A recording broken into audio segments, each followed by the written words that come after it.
ఈరోజు మరి గిరి ప్రదర్శన జూలై 28 బాగా జరిగింది, ఏర్పాట్లు బాగా చేశారు. కానీ మేము అలాగా ఒక కొండలా తిరిగినప్పుడు ఒకటి అనిపించింది, గూగుల్ డేటా సెంటర్ ఆ కొండపై పెట్టారు.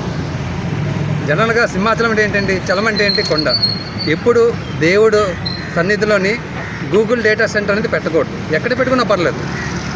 అసలు నిజంగా గూగుల్ డేటా సెంటర్ పెట్టడం అనేది సింహాద్రి అప్పటి మీద కుంపటి పెట్టడమే. ఎందుకంటే మనకి గూగుల్ డేటా సెంటర్ ఎఫెక్ట్స్ ఏంటి, మనకి థర్మల్ హీట్ జనరేషన్ అంటారు. అంటే స్పిరిచువల్ పర్పస్కి ఉన్న అలాంటి పెట్టకూడదు. టెక్నికల్ పర్పస్ చూద్దాం. 1 gigawatt power required for 1 hyper scale Google data centre. 7.5 million litre per day.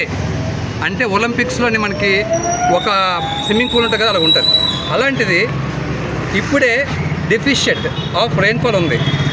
అంటే వరదండి.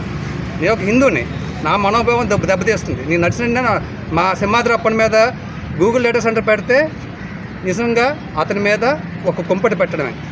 దయచేసి మన గవర్నమెంట్గా ఉన్న దీని మీద స్పందిస్తూ అట్లీస్ట్ ఆ డేటా సెంటర్ ఆగస్టుగా నేను నా ఒక భక్తుడిలా నేను కోరుకున్నాను. నేను ఫ్రీడమ్ ఆఫ్ స్పీచ్ ఉంది, సో నా మీద కేసులు పడవచ్చు, భగవంతుడి మీద కేసులు వేయలేరు కదా. సో మీరు చేస్తున్న పాప పుణ్యం ఇక్కడే ఉంటుంది. ఒకవేళ మీరు కానీ రెక్టిఫై చేసుకోగలిగితే ఆ ప్లేస్ని 150 ఎకరాలని వెంటనే రద్దు చేసి మా భగవంతుని మనం కాపాడండి. మా సింహాద్రి అప్పని కొండల్ని, మా చలాన్ని మనం కాపాడండి. మాకు అవకాశం ఉంది. నమస్కారం. దీనిపై మీరు ఏమైనా కార్యాచరణ చేద్దామా? కార్యాచరణ అంటే ఖచ్చితంగా అండి. ఎందుకంటే నేను ఒక ఓటర్ని, నేను కూటమికి ఓటేస్తాను.